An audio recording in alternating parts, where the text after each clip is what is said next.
Ladies and gentlemen, good day and welcome to Aavas Financiers Ltd Q1 FY25 earnings conference call. This conference call may contain forward-looking statements about the company which are based on the beliefs, opinions and expectations of the company as on date of this call. These statements are not the guarantees of future performance and involve risks and uncertainties that are difficult to predict. As a reminder, all participant lines will be in the listen-only mode and there will be an opportunity for you to ask questions after the presentation concludes. Should you need assistance during the conference call, please signal an operator by pressing the star, then 0 on your touch-tone phone. Please note that this conference may be recorded. I now hand the conference over to Mr. Rakesh Shinde, Head of Investor Relations at Aavas Financiers Ltd. Thank you and over to you, sir. Good evening, everyone. I extend a very warm welcome to all participants. Thank you for participating in the earnings call to discuss the performance of our company for Q1 FY25. The results and the presentation are available on the stock exchanges as well as on our company website, and I hope everyone had a chance to look at it. With me today, I have entire management team of Aavas, including Mr. Sachinder Bhinder, MD and CEO, Mr. Ghanshyam Rawat, President and CFO, Mr. Ashutosh Atre, President and CRO, Selvin Uthman, Chief Business Officer, Surendra Tihak, Chief Collection Officer, Ripu Daman, Chief Credit Officer, Gigi Oman, Chief Technology Officer, Anshul Bhargava, Chief People Officer, Rajaram Balasubramaniam, Chief of Strategy and Analytics. We will start this call with an opening remark by our MD, Sachinder Bhinder, CFO Ghanshyam Rawat and CRO Ashutosh Atre, followed by Q&A session. With this introduction, I hand over the call to Sachinder. Over to you, Sachinder. Thank you, Rakesh, and good evening, everyone. I welcome you all to our Q1 FY25 earnings call, and thank you for joining the call in the evening. Let me now take you through the key highlights of our performance in Q1 FY25. We are delighted to report a robust growth of 22% YOY in AUM, reaching 178 billion. Along with this strong growth, we have ensured best-in-class asset quality with 1+ DPD at 3.65%, an improvement of 3 bps YOY, and a GNP of 1.01%. Our net profit for Q1 FY25 stands at rupees 1.26 billion, registering a growth of 15% YOY. In terms of business updates, in Q1 FY25, we disbursed rupees 12.11 billion, delivering a growth of 13% YOY. At the end of Q1 FY25, our AUM stood at rupees 178.41 billion, up by 22%, which aligns with our target to grow our AUM by 20 to 25%. The robust 25% year-on-year growth in the sanction serves as a clear indicator of our robust trajectory. This instills confidence to deliver sustainable growth in the disbursals for the entire FY25. We have opened 4 new branches during Q1 FY25 in our existing states to deepen our reach. We have seen a strong uptake in the logins led by diversified omnichannel lead generation funnel, including digital, e-Mitra, RRO and Mitra, resulting in better disbursement and building a healthy business pipeline. In terms of technology update, I am happy to share that we have completed the milestone of adoption and stabilization of Salesforce with 1.9 lakh plus loan applications processed through Salesforce. Additionally, we have stabilized Oracle Fusion, our ERP application. A new lead management system built in Salesforce has successfully gone live with selective branches in pilot form. Our loan management system on Oracle FlexCube is at an advanced stage of testing and will go live in the coming quarter. Technology is playing a key role in transformation and turnaround time improvement. Our login to sanction turnaround time has improved to 8 days in Q1 FY25. In terms of financial performance for the quarter, our net profit grew by 15% YOY, led by growth both in interest income and non-interest income. Our consistent efforts to optimize costs have resulted in a remarkable improvement in OPEX to asset ratios by 52 bps, which is now at 3.27 in Q1 FY25 from the previous year's quarter at 3.79. Our asset quality continues to be pristine, with 1+ DPD at 3.65% as of June 24, down by 3 bps over Q1 FY24. Our GNPA stood at 1.01 in Q1 FY25 and credit costs remain at 20 bps. In terms of liability, we are one of the best well-diversified liability franchises. We have always been innovative in exploring new avenues of sourcing, and I am happy to share that we have started exploring co-lending.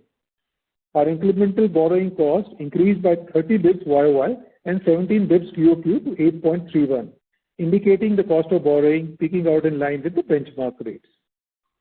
The FY25 Union Budget marks a transformative leap in addressing India's housing needs by significantly expanding the Pradhan Mantri Aavas Yojana to include 30 million additional houses, the Government of India's commitment to providing housing for all. We are committed to a strong growth, and our focus on innovation, technology, and cost optimization will continue to drive our success, and I am confident with our dedicated team and strategic initiatives, we will achieve our goals and deliver value to our stakeholders. I would now hand over to our CFO, Ghanshyam Rawat, to discuss the financials in detail. Thank you, Sachin. Good evening, everyone, and a warm welcome to our earnings call. First, to update on the borrowing. In terms of borrowing, we continue to borrow judiciously and raising around 11.35 billion at 8.31% in Q1 2025. Total outstanding borrowing as of 30 June 2024 stood at 158 billion. Overall borrowing mix as of 30 June 2024 is 47.8% from term loan from the bank, 24% from assignment and securitizations, 19.6% from NHB refinancing, and 8.6% from debt capital market. During the quarter, overall cost of borrowing increased by 1 basis point quarter over quarter to 8.08%.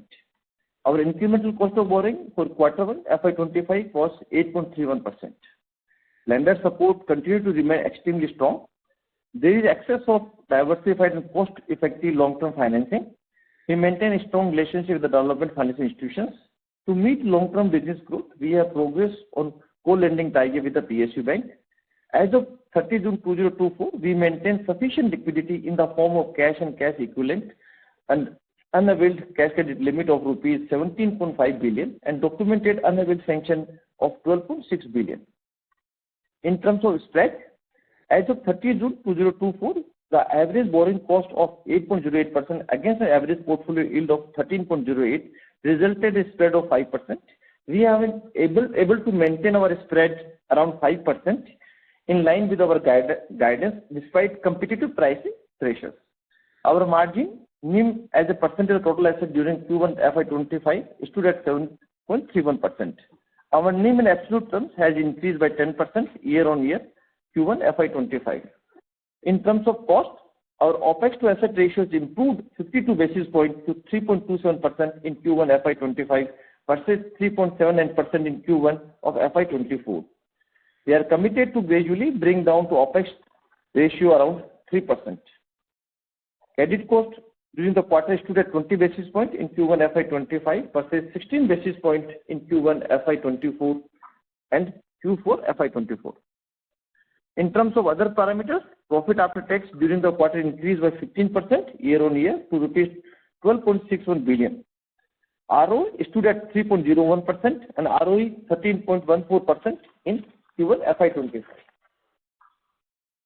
IGAAP to India's reconciliation has been explained in detail for profit after tax and net worth on slide number 30 and 32 of our presentation.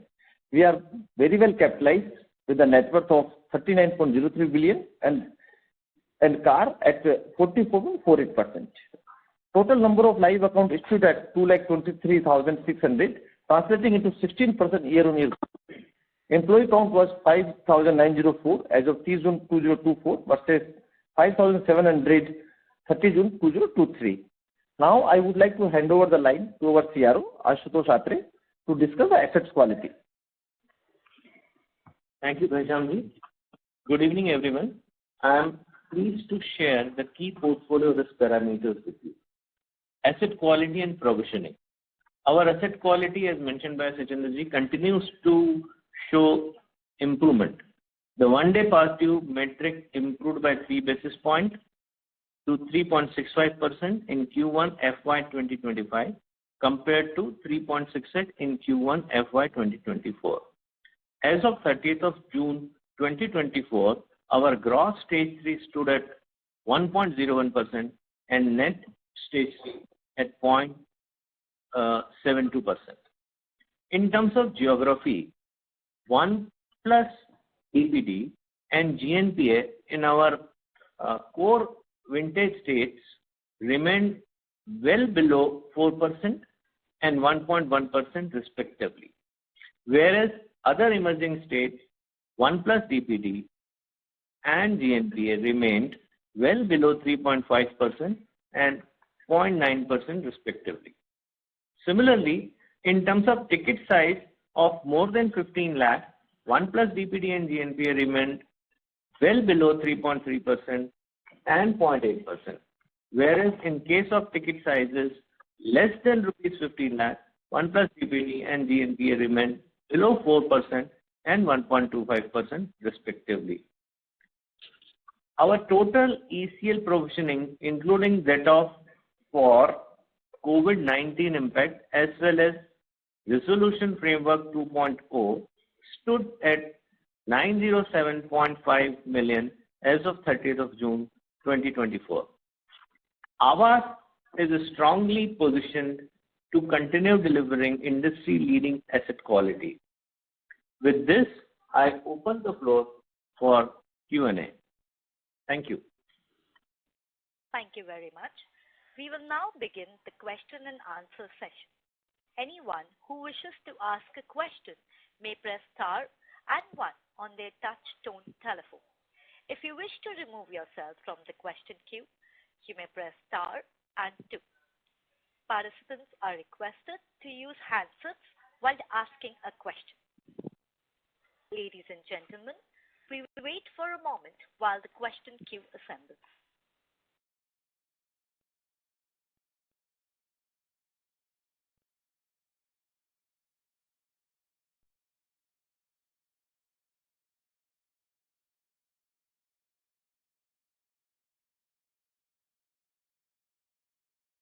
The first question is from the line of Sripal Doshi from Equirus. Please go ahead. Hi sir, good evening and thank you for giving me the opportunity. So my first question was on business momentum and particularly on disbursements. So the run rate has come off materially from the 4Q levels. And within housing, the degrowth is even higher. While I understand that 1Q tends to be soft, but what is it that led to this lower disbursements during the quarter? Thanks, Sripal. As you really appreciate and you highlighted, you always have a muted Q1.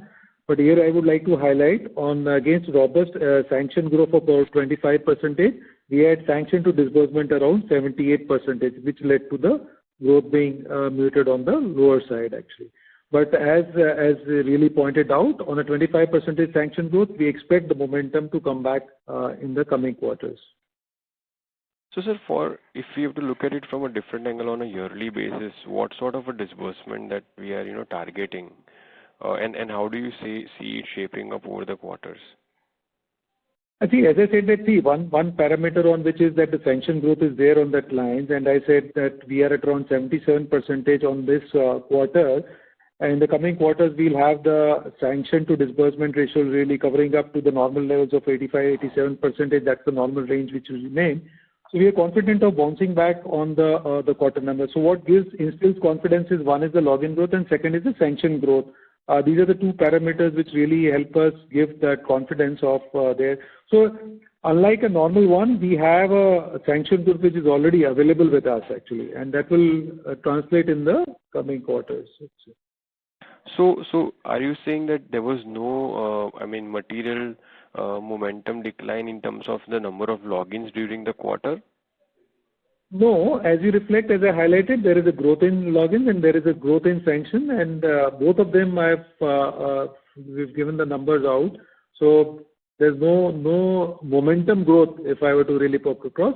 There's a decrease in the sanction to disbursement ratio, which has resulted into the disbursement being on the little muted side. Okay. So the second part was pertaining to the end use of the other mortgage category that we have classified this quarter. So what would be the end use there? And yeah. So other mortgage, if you really look at it, it is the MSME side of the part, which is the micro MSME, where it is typically the unserved, underserved, which we really focus on as a specialized HFC, which is very unique to Aavas, on which really helps in building the capital creation for the working capital customers on the micro MSME side. And you've seen the degrowth on the LAP and the top-up side, and really it's gone into the capital consumption on the MSME side, and that's around I think that's around 22%. Okay, so the end use is for the micro MSME purpose. So you're referring to the micro MSME, right, Shipal, if I have to get it? No, I was talking about the other mortgages. So these are typically the loan against property and the top-up loans, which are home loans, which you have the top-up loans, which gets classified as the loan against property, and the loan against property, which is for the personal consumption. These are all backed by self-occupied residential properties. Okay. So the last question was on pricing. So we had done rate hike couple of quarters back. So I think. So why has there not been any improvement on the yield side during the quarter? Which so that was the question, sir. Yeah. So I think if you see the disbursement yield, there is an improvement on the disbursement yield on quarter and compared to the previous quarter. But on the overall yield side, I think you've seen not that kind of compression which was normally there in the earlier times. So and maintaining a consistent spread of about 5%. Okay, got it, sir. I'll come in the queue if I have more questions. Thank you. Thanks, Shipal. Thank you so much. The next question is from the line of Mr. Renish, ICICI Bank. Please go ahead. Yeah, hi, sir. Good evening, Renish. Yeah, good evening, sir. Sir, congrats on a good set of numbers during extremely challenging environment. Sir, just two questions from my side. One on the spread and the lending side again. So when we look at the incremental cost of borrowing at around 8.3 versus blended cost of 8.07, which essentially means that going ahead, the blended cost will converge towards the incremental cost. And when we look at the yield, it's been downtrending since last many quarters. So how confident we are about sort of maintaining this 5% spread for the full year? I mean, though, we know that we have increased our PLR by 40 basis points, I think in April, but that doesn't reflect in this quarter. Maybe it should reflect in consecutive quarters. But what is your internal assessment? So I'll have there are two parts of the question. The second part, I'll have Ghanshyamji to respond. On the first part, we've been giving a guidance. Our endeavor is to maintain 5%, and as you will really appreciate that there has been a spike in the incremental cost of borrowing, and the same transmission has not been possible at the ground. So as a result of which, you do not see the incremental increase in the cost of borrowing being able to pass on to the existing set of disbursement customers. And on the yield side, on the placement, I'll have Ghanshyamji to really respond on the second part. Thank you, Secondary.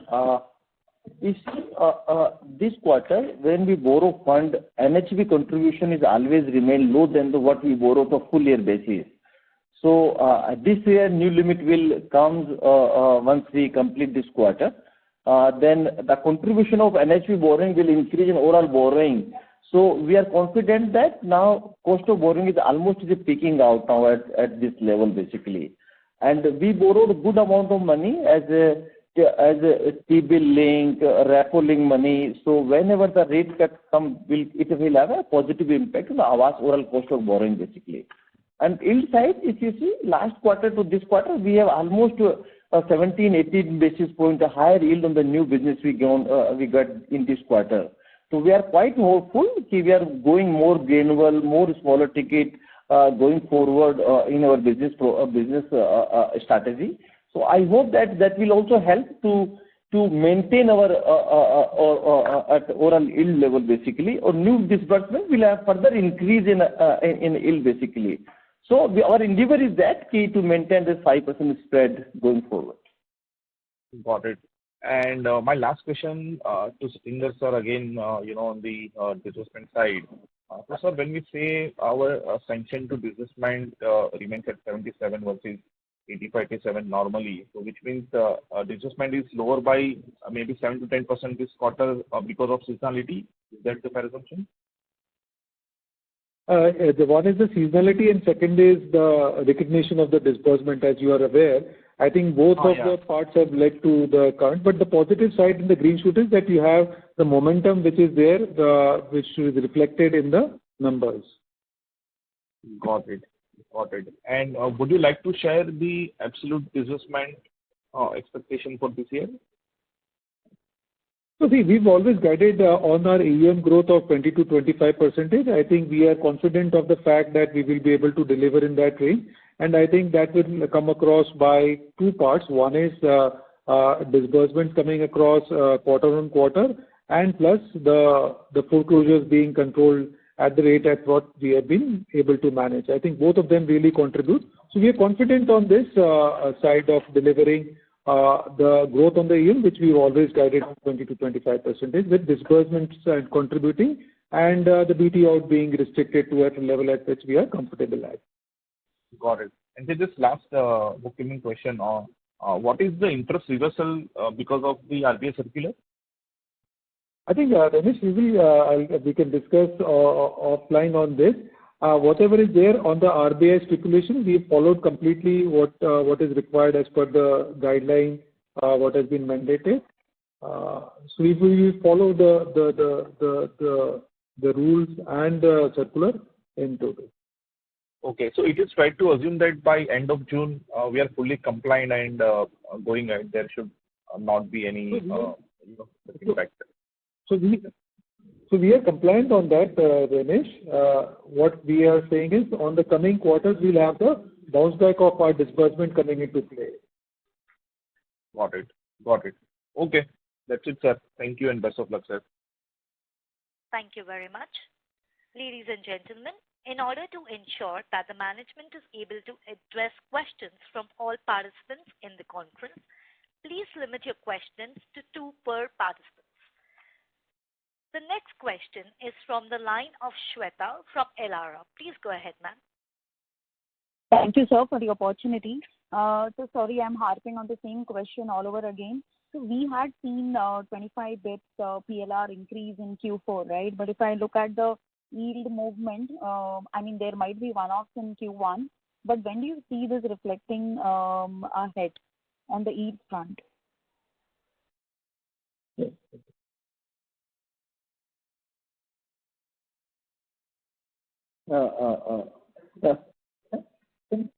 The 25%. Can you explain this question again, please? So we had seen 25 bits of PLR increase in Q4, right? So why is it not reflecting in the yield movement? If you see, last quarter we published at 13.13%, and we increased the 25 basis point in the March itself, basically. So in a contractual rate, a 5 basis point drop is on account of fresh business, because fresh business is still lesser than the AUM yield, basically. So there is I don't think there is any contraction in yield reported in our investor deck. Yeah, at a computed level, if you ask me at a computed level, yeah, obviously,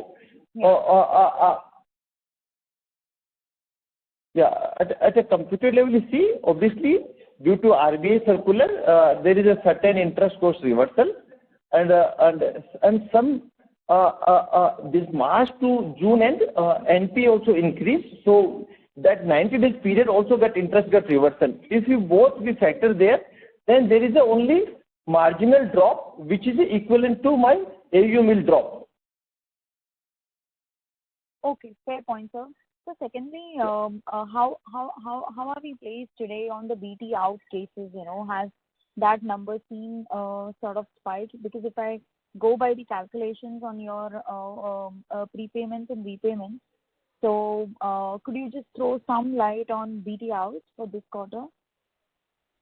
Yeah, if you see in this quarter, overall BT in the industry is a 5.6% at annualized basis, which is within our control and which is within our last year's track record also basically. We generally assume in our budget 6% is a BT out to industry. And during the quarter, is a customer close is partly closed account, they pay the EMIs also. So overall my reduction in the AUM is a 16%. So which is within as per the budget, as per our within our assumption, the past year track record also. Okay, so there is no unusual spike here, right, on the BT out? No unusual spike. Yeah. Last year, if you see overall with 17.6% was a repayment from opening AUM to closing AUM. Right. This year is still we are at a 16% in this quarter. Mm-hmm. Okay, sir. Thank you and best of luck. Thank you so much. The next question is from the line of Raghav Garg, Ambit Capital. Please go ahead. Yeah, hey, hi. Thanks for the opportunity, sir.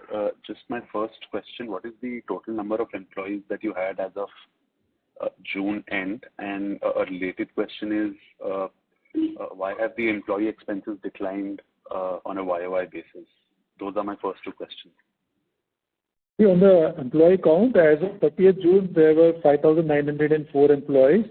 And compared to the previous year, it is increased about 204.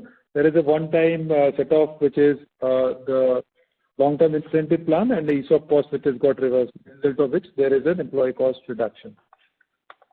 Understood.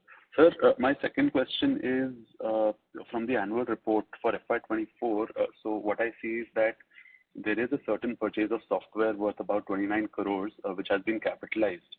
And when I look at the intangibles under development line item also, there is about 22-23 crores worth of expenses waiting to be capitalized, I think, next year again related to, software.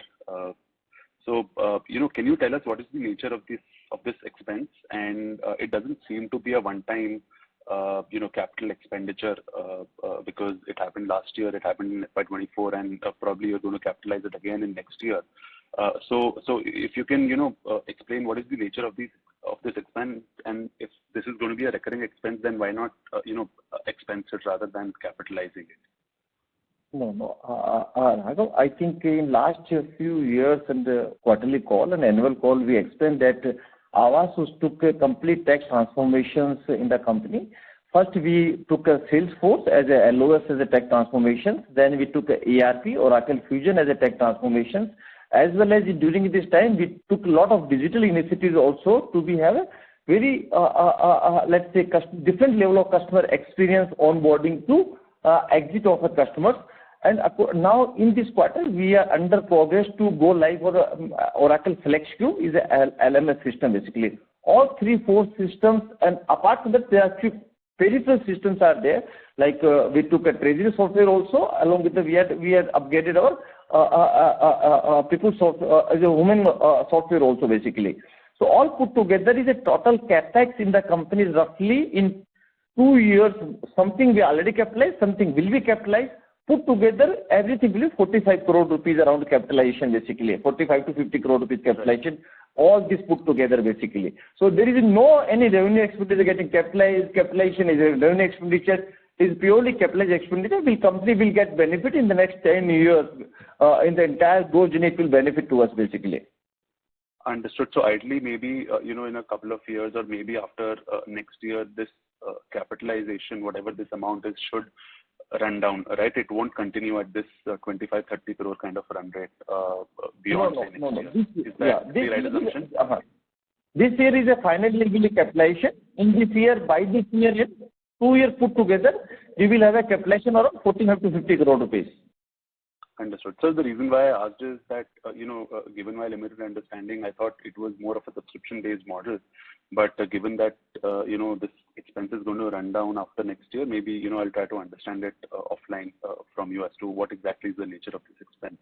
Sir, my other question is from your annual report, it seems that the MIG and LIG... Mr. Garg, may we request you to return to the Sure. question queue for follow-up questions? Sure. Thank you so Yeah. much. The next question is from the line of Abhijit Tibrewal from Motilal Oswal. Please go ahead. Yeah, good evening, everyone. Thank you for taking my question. So first things first, you spoke about disbursal yields earlier. What were the disbursal yields in 1Q? Sorry, Abhijit, you said disbursal... Disbursal yields in 1Q. So, Abhijit, we've always guided on our the spreads and on our AUM growth. The incremental disbursable yields, which we don't comment because I think that trades off moves across on quarter. I think important is that we've been able to maintain a spread of 5% on a basis of that. On a sequential, on a basis of Q1 previous year, I can really say that it is in the range of 15 to 17 bips comparatively of the previous. It is higher by 17 bips actually. Got it. This is fair. Thank you. So the other question that I had was on spreads. Already a lot of questions have come your way on spreads. But given our guidance of 5% and now that we are eventually here, just trying to understand, given the competitive intensity which is not allowing you to transmit higher cost of borrowings to customers, right? Are we also doing something on the mix side to ensure that even if cost of borrowing stabilizes and the competitive intensity remains this way, which will mean continued pressure on yields, are we doing something about mix as well to ensure that the spreads can at least be maintained at 5% kind of levels? Yeah, Abhijit, you are right. I think the endeavor, as you rightly said, and I would really articulate in the form that the focus on the ticket size, which is going to be less than 15 lakhs to contribute really higher. And even in the buckets which we are there, incremental increase granularly on the yields, on the disbursement yield is our endeavor. And because of that, we will really try to maintain our spreads. And when we see the peaking out of the cost of borrowings really peak out, we'll try to maintain, and our endeavor is there, and we're working on that. As a result of which, when we say that we've been able to have our disbursement is up, so there is within the focus really is to work across on high yielding products which are there, which is within the segment which is there, which is the self-occupied residential properties, home loan segments, really to build in those lines actually. So that's been our focus, and we will continue to build on that. Okay. And sir, just one last clarification. Just trying to understand two things, two clarifications. One is, have we changed the way in which we report or compute NIM? Because for the last financial year, FY24, you had reported a NIM of 7.91. For this quarter, you have reported a NIM of 7.31. So is there a change in the way we compute and report NIMs? No, there is no change in the reporting at a NIM basically. NIM is the same way we compute whatever we reported earlier and now reported. But in this quarter, NIM got impacted by the two reasons. One is assignment income for this quarter is lesser than what we see for the full year basis, because first quarter generally remain muted assignment. But as we progress in the full year basis, it will be catch up on the assignment income. Then the full year basis we will have back to that. Secondly, obviously cost of borrowing got increased. That is also impacted there. Secondly, as you mentioned, our spread got let's say came down. So that is also impacted at a NIM level basically. But one time impact of assignment will be come back.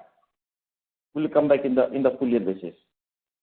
Got it. But our presentation is actually showing a 70 basis points decline in the reported NIM. Yeah, few basis points because spread also came down. So if you take that spread reduction which is there, and then around 20 to 25 basis point is on account of EIS, on account of assignment basically. So that will come back in the remaining year. I think there was question on the spread and all these things. We always say this thing, we will maintain this spread, but you will appreciate this thing. We always give one more commentary. If we lose at a spread, so we will make up the same thing through OPEX leverage basically. So this quarter is last is few quarter. Now OPEX leverage we have around 50 basis point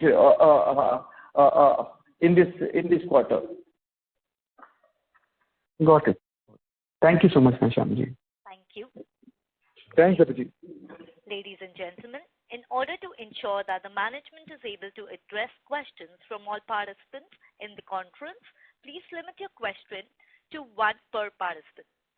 The next question is from the line of Jigar Jani, B&K Securities. Please go ahead, sir.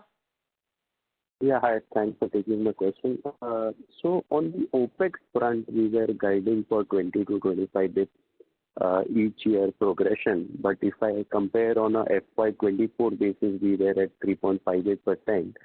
This quarter, we are already at 3.27%. So we are well below what we had guided for the full year. So how should we see the OPEX to asset number for the full year FY25? That's the first question.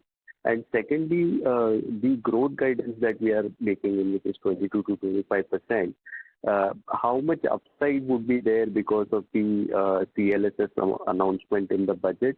And if you could also simultaneously share in what format, if you have had any discussions with NHB on this, in what format is the CLSS scheme going to come in? Yeah, thanks. So we've always guided on the AUM growth of 20 to 25%. On the OPEX to asset ratio, we are at around 3.25 for the current quarter. Our endeavor is to continue to maintain, and some of them, I think, on the employee cost side, which was incidental in nature, which came across in this quarter. I think operationally we will try, and it will be a long-term guidance in the coming year to come to a level of 3%. So we'll continue to strive towards that and maintain that line. And on the CLSS, I think Aavas as a normal strategy has never built the growth based on any of the subsidy schemes or other. We are into specific ones which are going to the self-construction individual homes. Definitely that Housing for All PMI work will have a positive impact for us, but nothing on the CLSS specific. We have been guiding on those lines. Okay, sir. Thank you. Thank you so much. The next question is from the line of Subhranshu Mishra, Phillip Capital. Please go ahead, sir. Hi, good evening. Thanks for the opportunity. Just to harp on the CLSS part again, given the fact that there's been some degree of budget announcement without any fine print. As in how the fine print comes out, do we think that will change our AUM or disbursement growth guidance going forward? That's the first. Second is, what really changes when we see this fine print of CLSS? Because when CLSS got knocked off in 2022, and since then the developers have pivoted towards other kind of inventory. So for them to repivot back into affordable housing will take some time. So in that case, fructifying a disbursement at scale with this scheme would also take time. Right? That's a fair assessment. So sorry, actually you are not audible. Am I audible now? Yeah, now it's better. Which part did you not hear? The first question or the second one? Should I repeat everything? So on the first question, what we heard and what we hear right is that we continue to have a guidance of AUM growth of 20 to 25% for the coming quarters.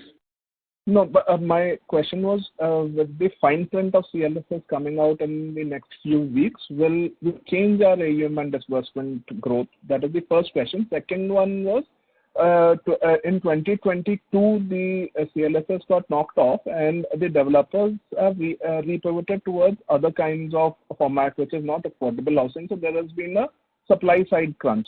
This supply side repivoting itself will take some time for the developers to realign to the fine print of CLSS. So do we think that the fructification of disbursements at scale will also take time, maybe 12 to 18 months? I think from that perspective, we are not in the developer segment or in the segment of those builder-led supply, which is there. Aavas has a clear-cut focus in Tier 3 to Tier 5 town is more on self-construction individual homes, which is our mainstay. And whatever is then additional, it doesn't have, we are not projecting any growth because of any of the schemes really coming across. The ones which are there on the urban-led supply, which is a part of our affordable vertical in our business, there, depending upon whatever the inventory comes up, that definitely will have an upside for us as a housing finance company. So, if I have understood it correctly, we won't change our AUM or disbursement growth guidance basis the scheme fine print which comes out in the next few weeks. What does it mean? What do you mean? Sir, today we don't have the fine print of CLSS. Whenever that comes out, will we change our guidance? Fine print yet to come. But in the last PMY scheme and CLSS, we've seen that it has positive impact on the growth as well as on the quality side. It has improved significant affordability of the home when people take a loan from us, basically. So we want to wait for the fine print, but it has a very positive impact. So the question is that will we change our growth guidance when that fine print comes? Let's wait. So I think let's wait for the fine print, and as what Kanchanji said, it always has a positive impact, A, on the affordability and B, on the quality of which is there. So once we get the fine print, I think we will come back to you on what would be the implications on the growth side. Sure. Thank you. Thank you. The next question is from the line of Kunal Shah, Citigroup. Please go ahead. Yeah. Hi. Sorry if I'm being repetitive because I missed the earlier part. So on the non-home loan side, anything to read into in terms of the GS3? I don't know if that was answered, but there is an uptick both on a year-on-year and quarter-on-quarter. So anything, maybe are we seeing a slightly higher stress even in 1+ DPD or 30+ DPD in that bucket? Yeah. No, Kunal, there's anything substantial to read across. I think you will really appreciate that as the MSME, which is the real working capital, going across on the non-home loan segment, really going for the capital consumption and really helping us in building the right kind of book. But incrementally, we don't see so much of a difference between the quality or the performance of the portfolio at this period of time. And the other thing you have to really note that this is all secured by self-occupied residential properties which are there. So. Okay. And secondly, on check disbursals, I'm not sure if that was touched upon, but how much was the impact and has it normalized, and should we see the disbursements coming back to normal? And if you look at the July month's disbursement, how the trend has been, yeah. So, Kunal, the earlier part of the call, we said that on our, we had a sanction growth of 25% on the sanction part. On the sanction to disbursement, we were at around 77%. So we are optimistic of whatever we are there to bounce back in the coming quarters. Okay, but that will come immediately. So it has got normalized right from the start of this fiscal. This quarter. It will get normalized. Okay. Okay. Yeah. Thank you very much, Mr. Shah. The next question is from the line of Anurag Mantri from Oxbow. Please go ahead. Yeah, just two data keeping questions. If you can, quantify. You mentioned in the employee OPEX there was a one-time reversal. I think if I heard correctly because of the ESOP. So if you can just quantify that number. And the other one on the data keeping again is in the yield, right? I think you mentioned that there is some interest cost reversal because of two reasons. If you can just quantify both these numbers, it will be very useful. Your question for the sequential quarter, or you talking year on year? No, so for this specific quarter, I'm just asking the absolute numbers. So I think in OpEx, you mentioned that there was a one-time reversal in the employee cost because of, I think, some ESOP reversal, if I heard correctly. Yeah. It's a true sense, not a reversal, but it's that key. Because when a certain ESOP is given in the past got matured basically, so now new provision was lesser than the last year's requirement basically. So that was a difference in ESOP basically. And apart from that, I think is a normal when you compare quarter 4 to quarter 1. Obviously, disbursement remain higher in the quarter 3, quarter 4. So in those periods, variable costs are generally higher than the quarter 1. Variable cost basically as the employee level. Got it.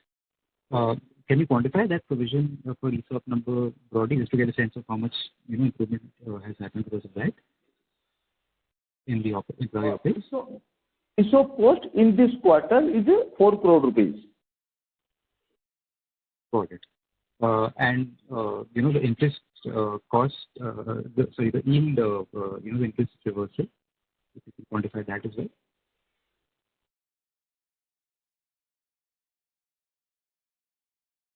I think that's difficult to comment because those system-based reversal happen in the system itself basically. So we will come back an exact amount. No worries. Okay. Yeah. Thank you so much. Thank you so much. The next question is from the line of Mona Khetan from Dolat Capital. Please go ahead. Yeah, hi, sir. Two clarifications from my side. On the cost of borrowing, if I have to look at the bank borrowing, have the incremental rate changed versus last quarter? You mentioned about the incremental to borrowing, but how about bank borrowing? Bank borrowing, I think from banks we borrow when money from the 2-3 benchmarks basically. T-billing money, repo-link money, and as well as other benchmark 6-month MCLR all put together. So my bank money is borrowed in this quarter is 8.40. Okay. And what was the same last quarter? I think the 10 basis point difference is there. Okay. Last quarter 10 basis point cheaper.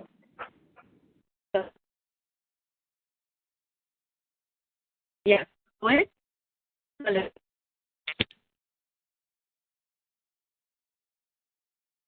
Apologies for interruption. Ms. Khetan, we are unable to hear you. Am I audible? Yes, you're audible now. Please go ahead. Yeah.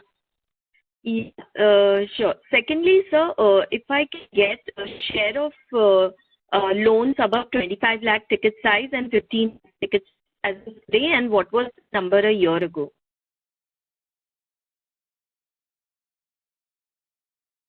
I think ticket size details are too granular number to say at a large forum.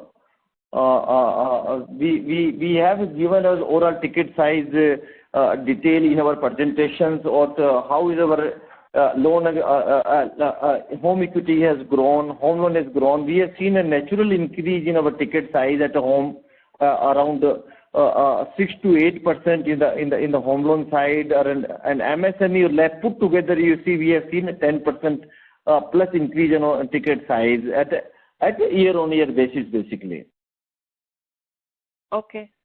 You could just get the above 25 lakh ticket size share in AUM. Is that even a rough number you have? That will be very useful. Thank you. That we can, I think, because we don't have much focus on the larger ticket.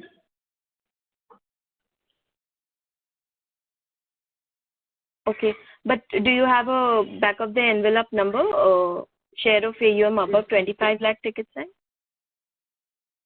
Yeah, it's around 5 to 6% on my loan count basis.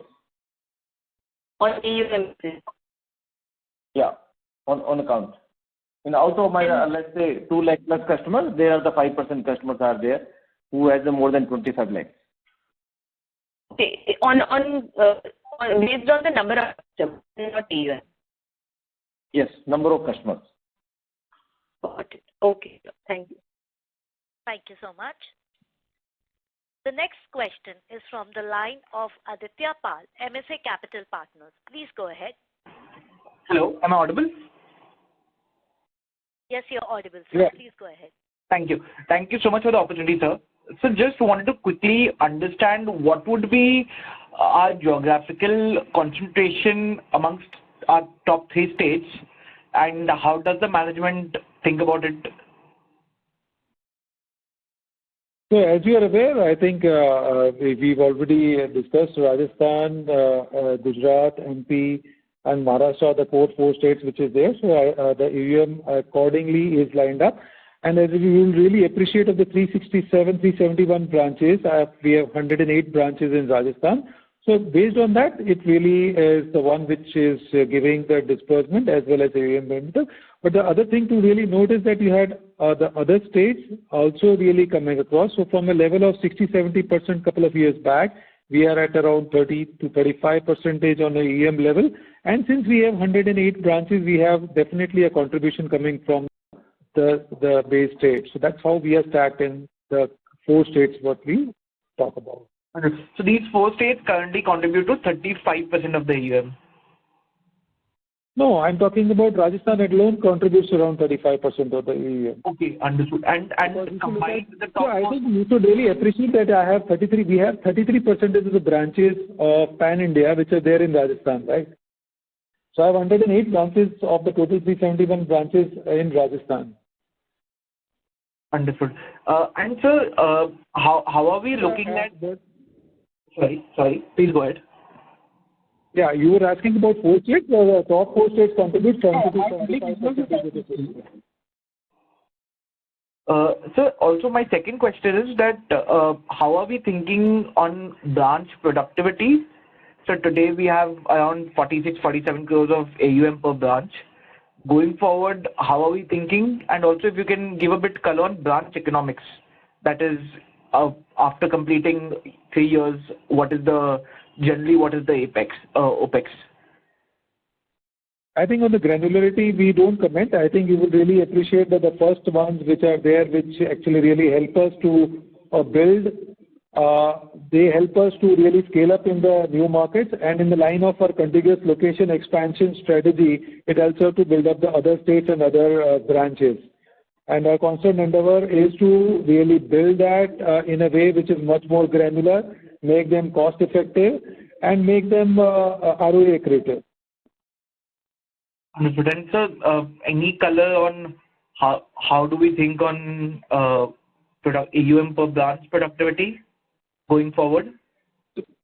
So I think you do not, you look at the market potential, you look at the credit behavior, look at Aavas's behavior. I think all those metrics is a one which really decide what it is there. It is not a secluded division of a numerator denominator. It is more to do with our understanding of the geography in detail, local dynamics, our understanding of the market, and the credit behavior. That determines the viability, and accordingly branch are sized according to the market opportunity and accordingly resourced. So just understanding, so when we say 20 to 25% AUM growth, how can we understand how much will come from productivity gains and how much will come from organic? You see, our AUM happened 20 to 25%. Branch in count will increase by 10% in, let's say, we are targeting 3 years, as well as the manpower will increase by less than 10%. So this will give the productivity leverage every year for 3 years. It's the metrics we are seeing. All right. Yeah. Thank you so much. Thank you so much. The next question is from the line of Nihar Shah from New Mark Capital. Please go ahead. Hi, good evening to everyone. Just a few questions from my side. My first question is, can you tell us what the BT out this quarter was, and what is the trend been over there? How are you seeing trends in BT out? So we are seeing, good evening, Nihar. On the lines what Ghanshyamji really referred in the earlier, while answering the earlier questions, we continue to be at around 5 to 5.5%. And I think that is backed up by on an annual basis. And this is actually backed up by our good predictive models based on our last couple of years, where we have actually in a position to really predict what would be the customer behavior and actually stop the rightful customers which are there, and wherever we feel that the customer is getting over leveraged or the cash flows are not justified, we let it flow to the balance for a balance transfer.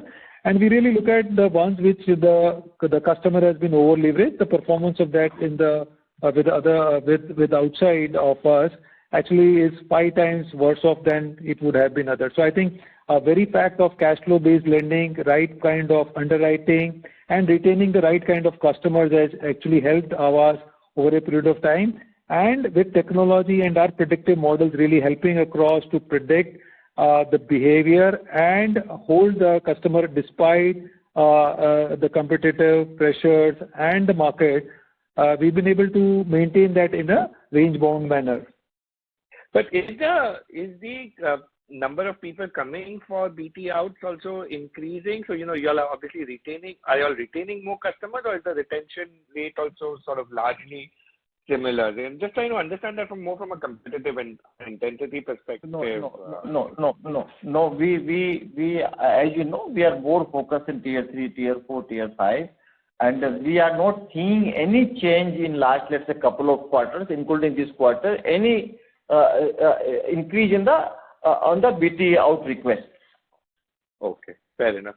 The second question that I had was, this loan sanction to disbursal ratio.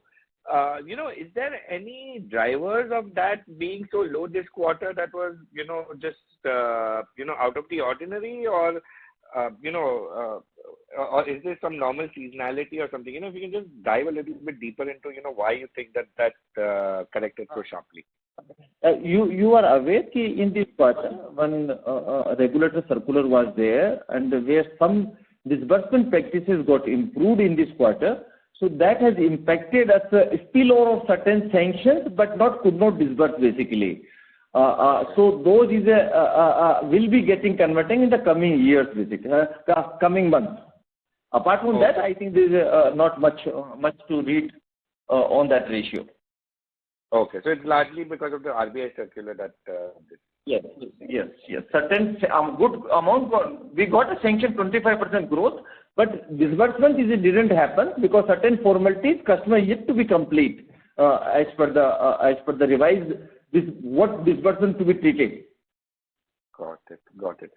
And is this the same thing that impacted the NIM? You mentioned that there was some RBI circular on the NIM impact. And, if there's a way you can quantify that potentially. I think NIM is naturally seen certain compression in my yield has also impacted.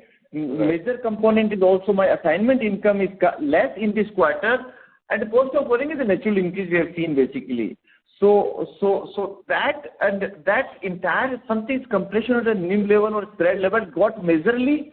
I think majorly helped us to bring down at a OPEX saving basically in this way. So ROA impact is very minimum, is a 15 basis point, which will be let's say get positive in the coming quarters once we will have a better assignment income in the coming quarters. Got it. Great, Ghanshyamji. Great. All the best on the quarters forward. Thank you. Thanks, Nihar. Thank you so much, Mr. Shah. Ladies and gentlemen, due to time constraint, that was the last question.